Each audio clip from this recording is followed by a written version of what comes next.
Welcome to the Leadmore podcast. I'm your host, John T. Meyer. Of course, the Leadmore podcast is the show where we sit down with leaders to help inspire and create more leaders for tomorrow. But today is a special episode, episode 81. I guess we'll call it John's Last Day.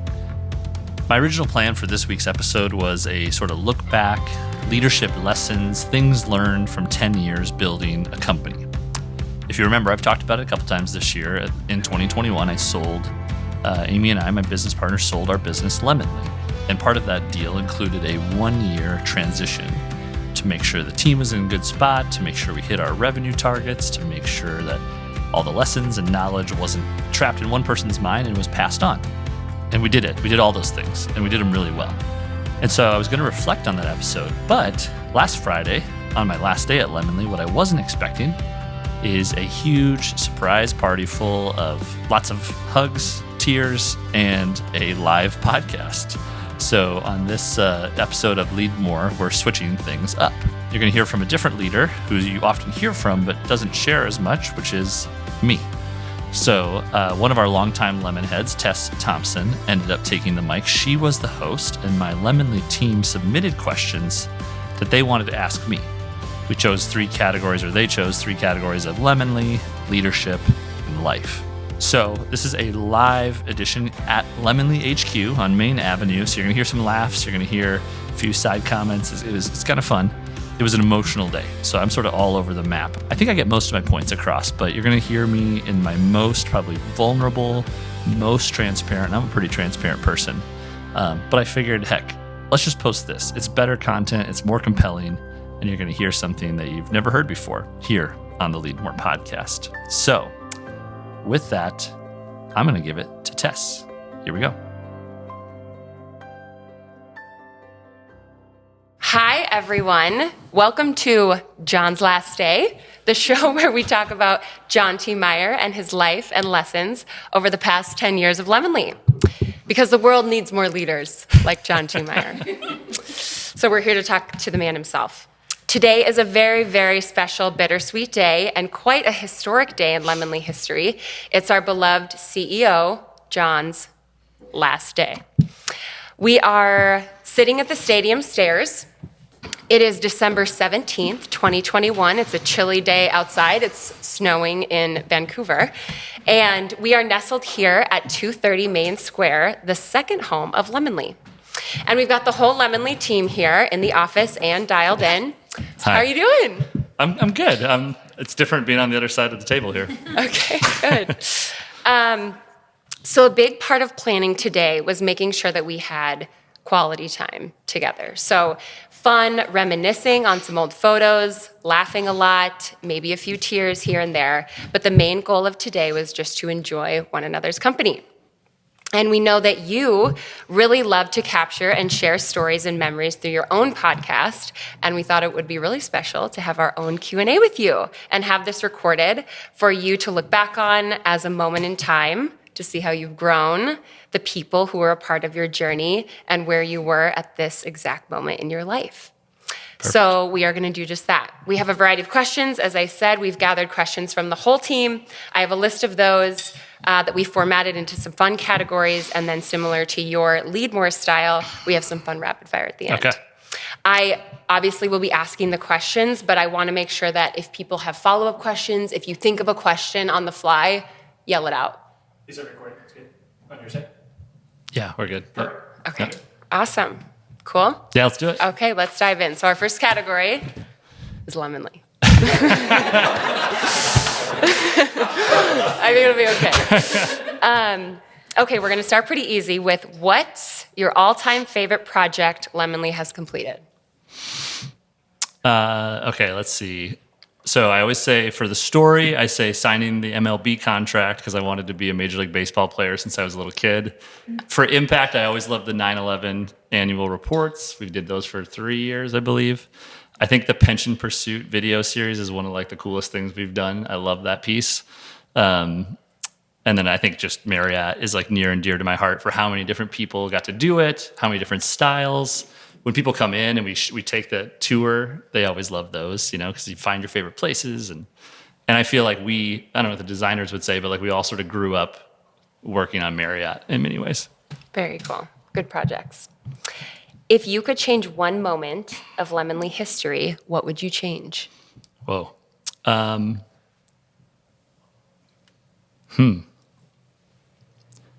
mean, sort of, I always sometimes say I think we should have maybe like grown a little faster, like been a little bit more confident or like aggressive that we're doing such great work in the market that we should, believe in that and go for that. But that's kind of like a podcast answer. I'm trying to think of what exactly. It's like a CEO answer. I think I always wish I would have hired Emily full time, but I don't know if you wanted to be full time. It would have helped me more. That's awesome. That's good. That's super good. Okay, so if you could... So I'm hiring for an assistant, if anyone knows anyone. I love it. If you could relive one moment of Lemonly history, what moment would you relive? I mean, there's so many good ones. I think the first time we went to... There's just really fond memories, like when we went to Las Vegas with Morgan, who's a college kid, Ashton and Amy and I. And it just felt like... That was the first time I had ever been there. I think you guys had been there.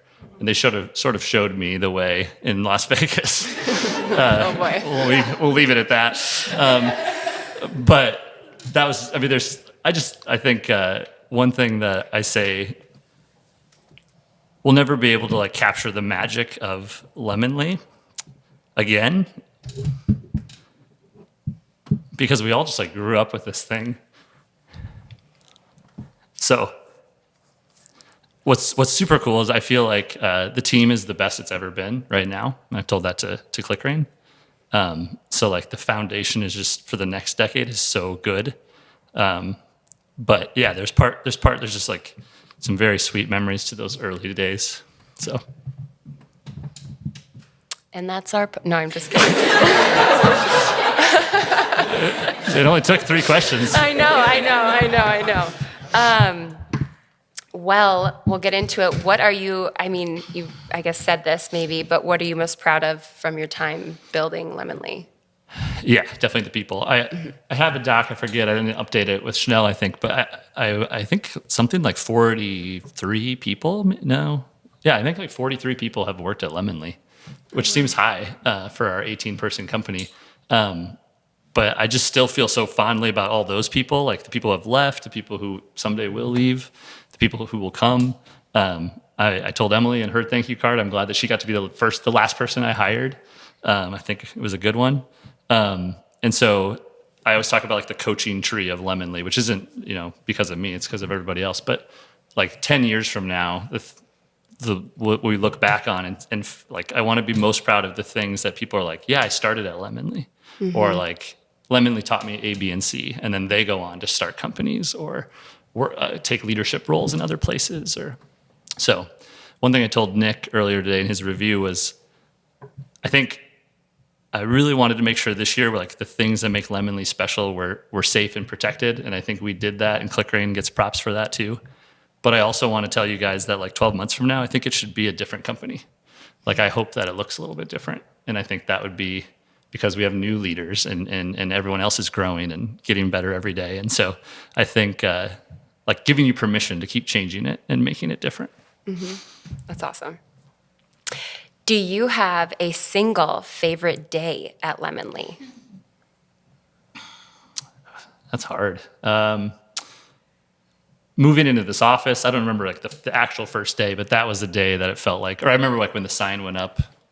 I told Paige we were at the pavilion last weekend, and I think that when you guys move, that'll probably be a sad day for me, even though it'll be 8 months from now, because it's something about hanging a shingle and like seeing that you built this place. We built this place, but so that was cool when we moved here. There was that time, I think was it maybe like was it Libs? When we did like the shower that you guys surprised me really good, like Morgan kept me away, and then I remember that you guys got me really good about that.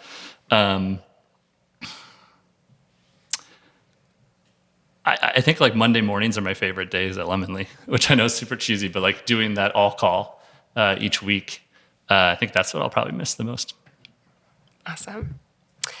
This is a fun one. What is a moment or story that perfectly encapsulates your co-founder relationship with Amy? You finished your drink? Some people don't maybe remember, but we took us 3 shots before we hired Disney, or before we got Disney. And so I remember 2 specific, very vivid times, and I have a bad memory, but at Amy's apartment over on Dakota, we went there because was it the Meso at the time?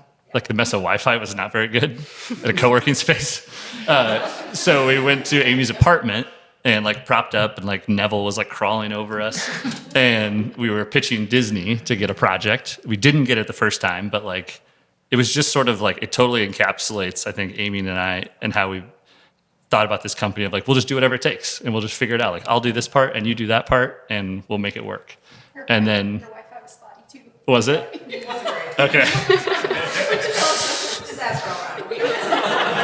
Maybe that's why we didn't get it the first time.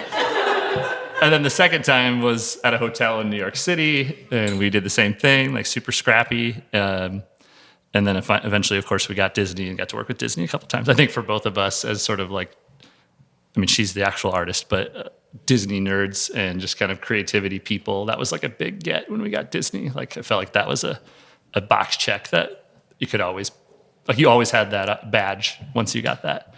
Mm-hmm. So that's just like, there's so many, but there's, I remember telling Ashton when we hired Ashton that like, hey, you can take a lunch and it's okay to like have a life outside of Lemonly. And so like, it was Amy like set the bar really high for everybody else. And I think that's why all of you guys are as talented as you are, because she set the standard and it was a gold standard. And so she would do whatever it takes to make Lemonly great. Thank you, Amy.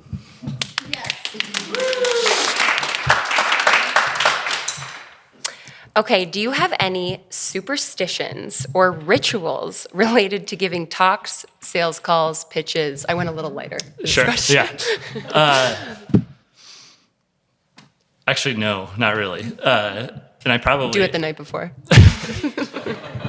Yeah, that one. Yeah, certainly. Once I taught, or Amy and Ashton kind of helped me like make my decks editable, because they would make the slides look really nice in JPEGs, which is probably smarter, because when you go give a talk somewhere, like there'll be bad light and it will be washed out, or like the room is really big. But then I was like, but what if I need to change these like the night before or an hour before? So then they finally armed me with editable slides. So no secret that I probably work best under a deadline. I'm a little bit of a procrastinator. But I think, I don't know what Jade would say, but it's pretty like off the cuff, and that's probably where I do best, like this, I think. It's an elevator pitch, but like you have to say it like it's new every time. Yeah, You know? for sure. There's a flow. Yeah. I remember telling Morgan when she first started, I was like, you kind of sound a little like robotic. You got to just loosen up a little bit. So, yeah, off the cuff, I guess, is the secret sauce. Okay. Being less prepared.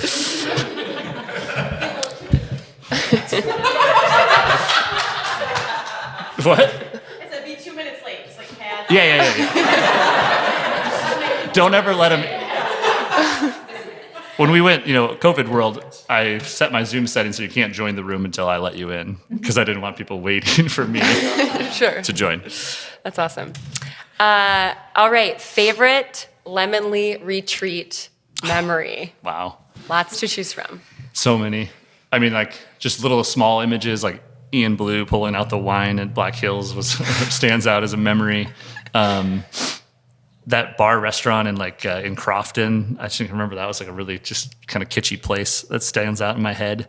I think sitting on the deck of that house in Okoboji in November and being like, why are we here? Like, we chose the right time, but like not the right location to go to that place. And I remember being like, we should fix this.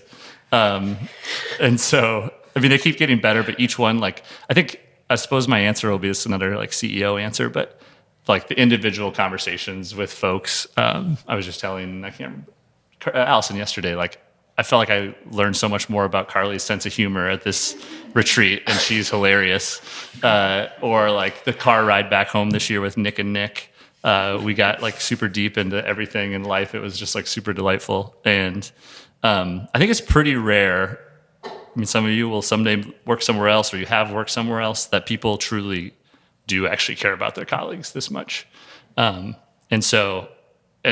I've always used the line that we're a team and not a family, because you have your own family, and I think that's true. But this is like pretty darn close. And I just think I love that, like, did we lose Maddie? But like the three ladies, I can't even see her.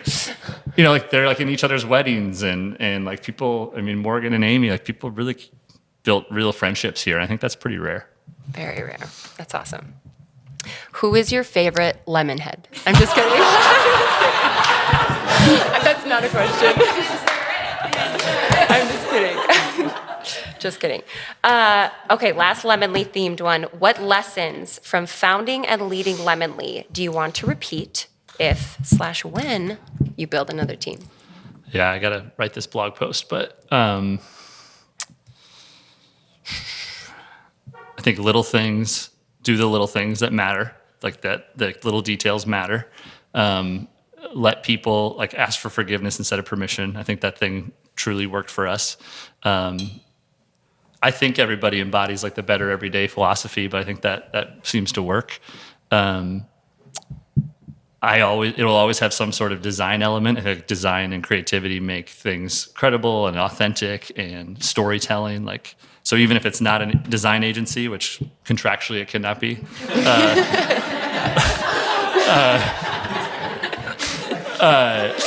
it'll have some like creative spin certainly to it. Okay. And then just like get out of the way, right? Like hire good people and get out of the way. I mean, obviously, like Amberly coming on board was a game changer for me, and I think other people felt that too in terms of how the company changed. And like even Emily in her role helping me, like recognizing your strengths and weaknesses. And you can't do that when you're like one person or two. Mm-hmm. You kind of have to do everything. So like the puzzle pieces of us together, I think, are pretty special. Very special. Okay, any other Lemonly questions? I just want to open it up. I got one. Yeah. What was your hardest day at something? Hardest day? I mean, the first time I let somebody go was pretty hard, even though that was probably should have been the easiest time, but it was like my first. So that day stands out as like a hard day. I remember when Marriott sort of told us that they weren't coming back, I was a little like, I think I came out here and was like, it's cool, like everything's good. But inside I was like, oh crap. And we totally worked that out. I think we grew a lot that year, and the company's so much better because of that for many reasons. Actually, I think the answer is probably like January 11th. So when I had to call you guys. So. Which is weird, because that was like, in many ways, it's a lot of good stuff, right? Like it's a lot of exciting things too. So like, I think that's a good, what's the word I'm looking for? It's a good sort of microcosm of life, right? Where that like hard things can be good things, and pain and growth can yield other really great stuff. So, but that probably that day. All right. We are going to shift to leadership. Okay. As we know you're an amazing leader.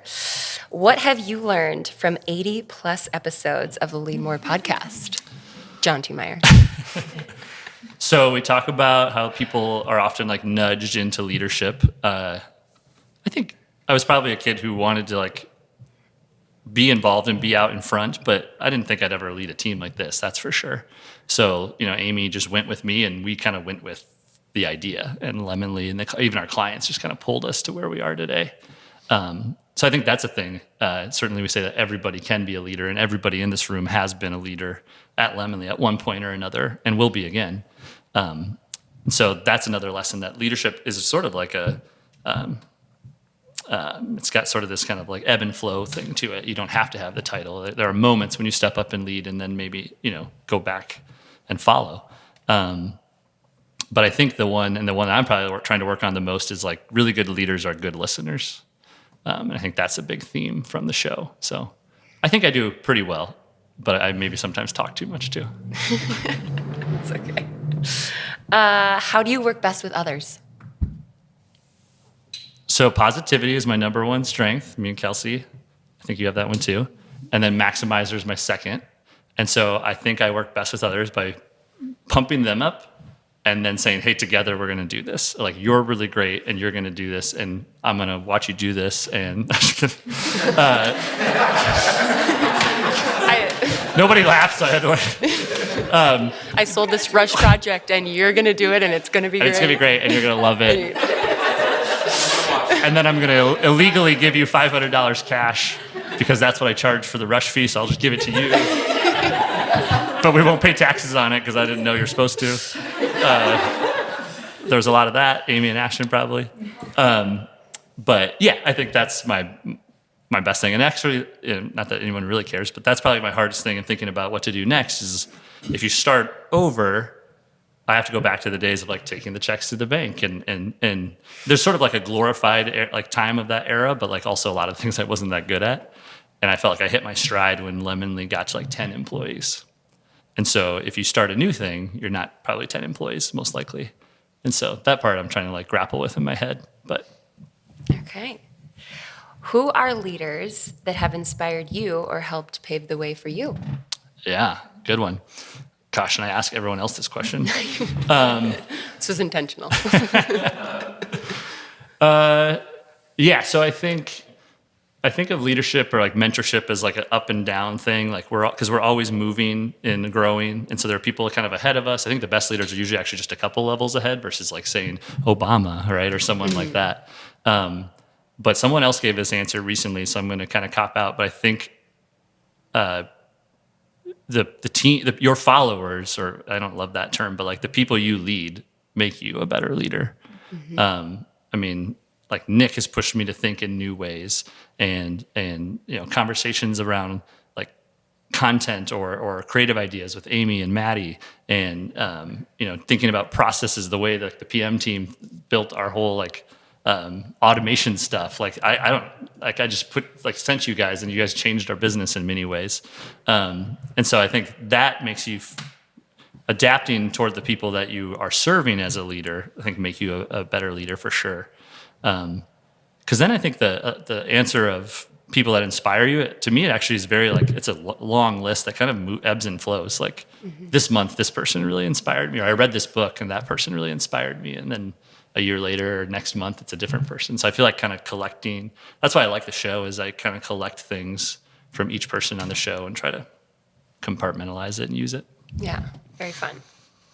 What role do you fill on a team? I think I fill cheerleader. I think maybe visionary. I think I probably still wasn't sure always, but then maybe after this process, realizing that I did play that role. So cheerleader and visionary.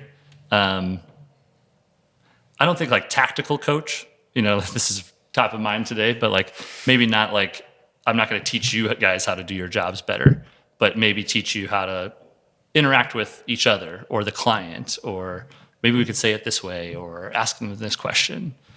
So I think interpersonal relationships and communication are probably like my strengths there. Mm-hmm. So I think I can probably speak for everyone when we all agree wholeheartedly on those things. That's good. Okay, what is your superpower? I think my superpower is to get other people to believe in their best version of themselves. To get people to believe that they are capable of more, to dream bigger, to reach higher, to get uncomfortable, to be willing to go divergent paths and try new things. So yeah, I think that's my superpower. Yeah, you've definitely done that for myself and many other people too. But there's a lot of nodding heads as you listen back on this. I'm like keeping my head down. Smile. I feel like making eye contact with everybody is his job. That's another special thing with Amy and I think is every time I pitched her one of those, she never was like, that's not a good idea. She was like, okay. And so, I mean, this is kind of ironic. We were going to make logos for $222. to then give half of the proceeds to charity, which is so funny to think about. We sell infographics for $6,000 now. That was pretty bad. Not a whole lot of economics to that. I mean, I think people have heard the story, but the reason we hired Amy, and I mean, honestly, the reason, like, Lemonly doesn't exist if Scott and I aren't trying to drive to Brookings to post a picture of the weekly happy hour drink at Ram Pub downtown Brookings. So it was like margarita. We'd drive to Brookings, take a picture of a margarita on like a flip cam thing, and then post it to Facebook. We'd get like a free beer, and then we'd stop at my parents and eat dinner and then drive home. And we did that for $200 a month, which means like we were losing money on the gas, not factoring our value in our time at all. And we were like, shit, we could probably find a college kid to do this. And we went to Roxanne Lucchese, who many of you know, and we're like, who are your 3 best students? One of them was Amy. She's like, well, I'm also a design major. And we're like, sweet. She could make like little table tents or something, little half-off coupon things. Yeah. And that's how we hired Amy. So, I mean, that's like the true story, right? Versus always like the glorified story, which I know I do that too. But I just think of these little micro moments where like sort of sliding doors of life. Mm-hmm. Like if that doesn't happen, this company doesn't happen, this room of great people like doesn't happen. I mean, there's so much that's like oversimplified. But so yeah, I guess the lesson is like dumb ideas are good too because they can like teach you things and learn things and so you work through and. The thing I also like about like side projects or fun stuff is it lets you work with other people. Mm-hmm. So like working with like Nick on the podcast in a different way, or like making a logo with Ty or like that type of stuff, doing the video show with Mizzou. So that's another reason to do it. Yeah, I don't remember that. It didn't stick in my mind, the deck from the retreat. Does anyone remember that? The emoji one? Yeah. No, I don't think any of us. Okay, It really flopped. we don't remember it. The second time was when I went and pitched MetaBank. I think I was the only one. Also underprepared and were you in that room? Yes. It's the first time I've ever like you guys. Don't get too nervous, except probably in front of you guys actually, which is kind of ironic. But my mouth like got really dry. Like they gave me a water. I finished the water and like asked for a second bottle of water. And I don't know, like this Tyler Haar, he was the CEO, and they were this big growing company. I thought it was a pretty big. Were you in that room? Yes. Okay. A lot of questions, and I thought that I had it, and just kind of walked in. I was not prepared, and it was one of those where you walk out. I'm like, I'm going to make sure I never do that again. Okay. So. And bring water. Yeah. Big bottle of water. What is your creative outlet? Yeah, probably like creating content. I think I like to do that. I mean, doing the podcast is fun as a way to do that. Let's see. I used to like drawing as a kid, but this is like such a perfect analogy. I like traced everything, which is why I'm not a designer, right? Like I think I liked the art, but I would get those Disney books and then you'd put the sheet over like, Mickey or Goofy and then you'd learn how to draw. But it was just tracing. Like it wasn't right. So it looked really good. Like I wanted to make sure it looked good, art. But I didn't really want to do the half-assed like crappy part, which is where you guys always amaze me, right? Because you have to like work through that part. And I think the part that amazes me about most people on this team is like Maddie or Nick starting with like an empty Google Doc, or you guys starting with like a blank canvas to design something. And I can't do that. So you guys are impressive. Do you still trace at all? No. Margot's already a better drawer than me, probably. What is something about you we don't know? You have to dig deep for that. I know, you're pretty transparent. Yeah, I'm pretty open. Boy. I don't know, Amy? She gets away with the white pants, or call it like the amateur basketball, maybe. I don't know. Everybody knows that one. Oh, yeah, I told that story. I played like semi-pro basketball in an Italian Swiss league, which just basically meant I was studying abroad and I just joined the team. But they don't have like school sports there. It's like semi-pro sports. So could put that on my LinkedIn, I guess. I remember asking, I was dating a girl when I met Paige, and I remember asking Amy, I was like, I think I should break up with this girl to go on a date with Paige. Is that okay? And like, and she was like, I don't know, like, do you really like her? And I was like, I think so. Like, so I Definitely don't go on the date with the girls still. yeah, exactly. So I looked at Amy. She was like reluctantly gave me permission. This is so funny that I had to ask her for permission. But this tells you a little bit about where we were in our lives at that time. And she was like, okay, if you really like her. But I think it was like, I don't know if I support this.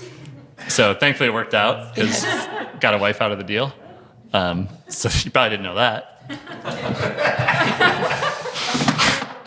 I also didn't share that we have transitioned into the life category, if you can't tell. That was a perfect segue. Yeah, perfect segue. Do you know what your words are for 2022? You do your I do words. that, yeah. I finally cut it down to like 2 after I used to do 5 and then 4.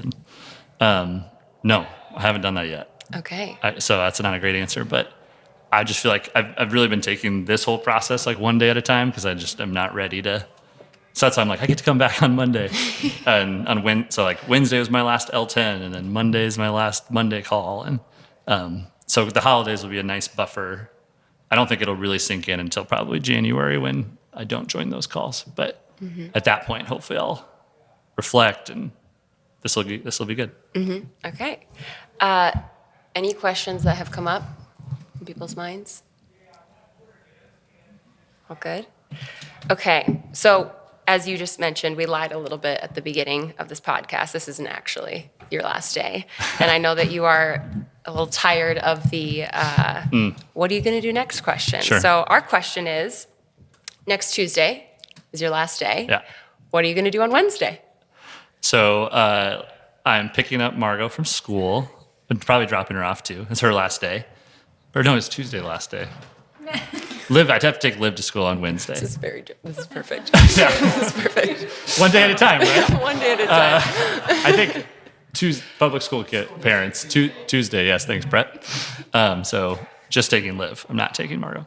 The schedule's pretty open. I need to go through and make sure I cancel the meetings that I'm recurring scheduled meetings. So I don't randomly join those.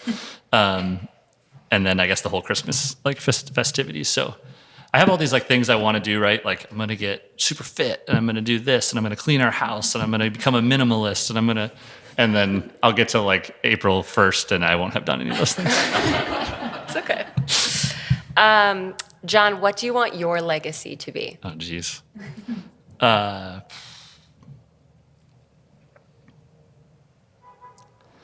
This is sort of a little morbid, but like I know a lot of people, like I want a lot of people to show up at my funeral, which I know is sort of like I just want to feel like I like made a difference. So like that, both sides of the spectrum, but that's oversimplified. But I think if I can just, if more people said like, I tried that, like I knew I wanted to do it, but once John like nudged me, I went and did it. And I'm so glad that I did it, which could be starting a business or a relationship or a trip, an adventure, a hobby, whatever it is. Like, I think that would be cool.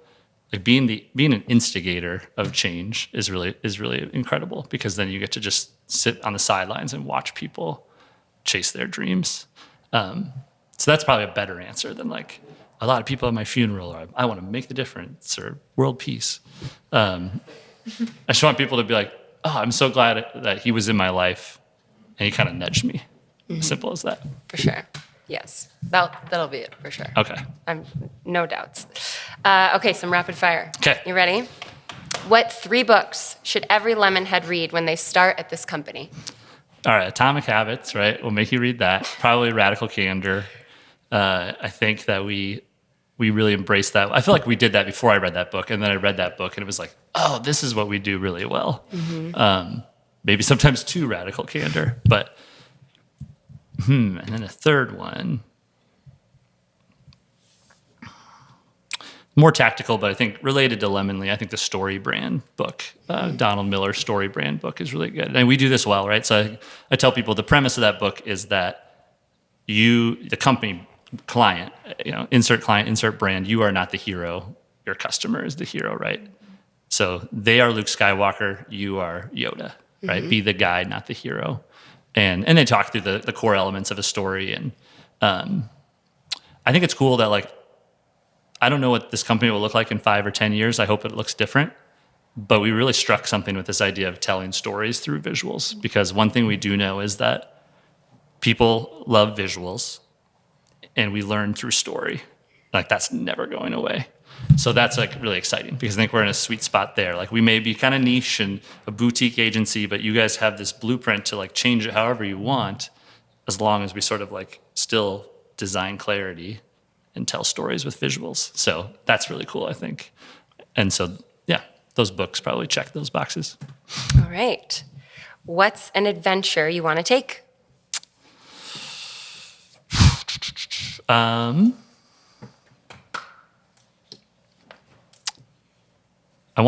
think next year I want to run the New York Marathon. So if you want to come watch. Of course I will. Are you kidding? I think that would be fun. Let's see. As far as a trip, I feel like I need to go to Asia. I've never been anywhere in Asia. And so I don't know where yet, but you tell me after you go. So yeah, I think for a trip, maybe there. What's a daily habit or practice of yours that you'd like to recommend to everyone to make their lives better? Honestly, I think just conscious breathing, which is like, isn't like, I don't like stop for 10 minutes and do that. But anytime I've gotten stressed, I've learned this like double inhale, like just a, and then like actually if you just do it right now, like you just feel better, like right away. Should we all do it right now? Let's do it. Okay. It'll be great like audio. 2 in and then 1 out? Yeah. So okay. In through your nose. Okay.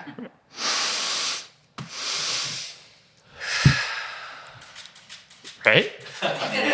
like literally like your shoulders like just like kind of come down and your chest feels lighter. Energy's good. And so like I it's the whole like little things make such a big difference. For sure. Okay, Lemonly office is in a prime location. What is your favorite nearby lunch spot, coffee spot, and happy hour spot? I mean, Haskell's counts 2 of those 3. I wouldn't probably go there for happy hour, but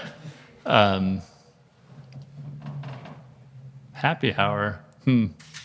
What is that? I'm like such a parent answer. I mean, we went to after we did, was it Rocks or something? We went to Carpenter last summer. That was a good memory with a few of you guys. So that's probably like the fanciest spot for a good happy hour. Okay. And what's your drink of choice? Probably an IPA or like a gin and tonic if I'm doing a cocktail. Okay. This is the last of the rapid fire questions. Okay. Did you ever unload the Lemonly dishwasher? He just loaded it once. I've loaded it for sure. I don't know if I've unloaded it. Talk about like little micro moments that make you a better leader. So one time, these are like, I don't remember memories that well, and then little random things. So I remember, I think I had a call in the back room. We ordered pizza from Mackenzie River, and I was like, I'll just grab a slice quick and then like go back and do my call probably 2 minutes late. And I walked in front of Brett, and you guys all know that Brett has great humor and a dry sense of humor. And I think I just talked about some book I had read, and he was like, "Hey, John, leaders eat last," and I cut in front of him. So like, and it was like such a Brett way, like right? He's like he didn't care, but he just said it. And I remember being like, "Oh shit." And so I feel like I probably should maybe go work for somebody else for a while, maybe, and learn some of those other things. Like, I remember it worked. I think I take the trash out a decent amount of times, but I'm clearly justifying how I don't unload the dishwasher. But I think at least if I'm consistent, I think Paige would say the same thing. That doesn't make it better, but. When you tried to load the dishwasher that one time, remember you put the wrong soap You put dish soap in, and it bubbled out. We'll edit this part out. Okay, any final questions? Anybody? I mean, thanks for putting up with me just talking for 40 minutes. Yeah, John, this has been so fun. Thank you for being open and honest, as you really always have been and have taught us all to do. We just love you so much, and you'll be dearly missed. And I want to have you close us out with any final thoughts. Sure. Maybe I'll have a few more on Monday when I think about it a little bit longer, but yeah, you're just certainly not a leader unless you have people who want to let you lead. So, from Ashton taking a chance on us early on and Amy setting the gold standard and every one of you just following and like not only meeting that standard, but like pushing that standard higher. I feel that way about, this year's Chanel and Emily and Jade, Ty. Like we just keep getting, the standard just keeps going up, and that's really cool. And I think I probably get outsized credit for that more than I deserve because it really should be for you guys. So I think I would say that this is our company, not my company. You guys have this great foundation to go make it whatever you want. And I truly believe that ClickRain feels that way too. And I think they've showed that this year in their actions. And so thank you from the bottom of my heart for trusting in me and Amy and letting us do this thing together. Like I said, you have your families, but we spend a lot of time together building this. And I hope that you all feel, even though maybe not on the balance sheet you own a part of this company, but that you made something about what you helped shape this company. And so however long your time is at Lemonly, everyone will look back hopefully and say the same things that I feel now. And I think we did something pretty special here, and that's not done for you guys, just done for me. So I will be your biggest cheerleader. Awesome. Thanks. That's it.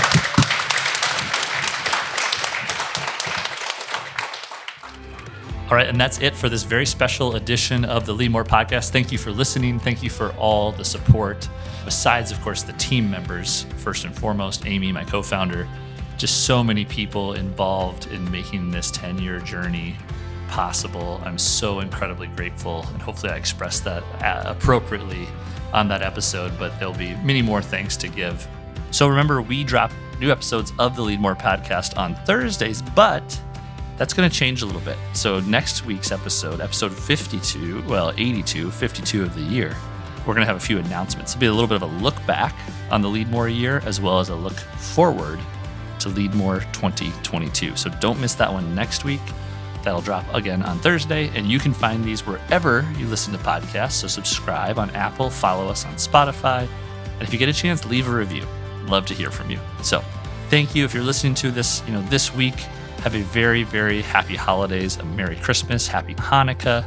Please be safe, travel safe, enjoy time with friends, family, and loved ones. Take care and be well.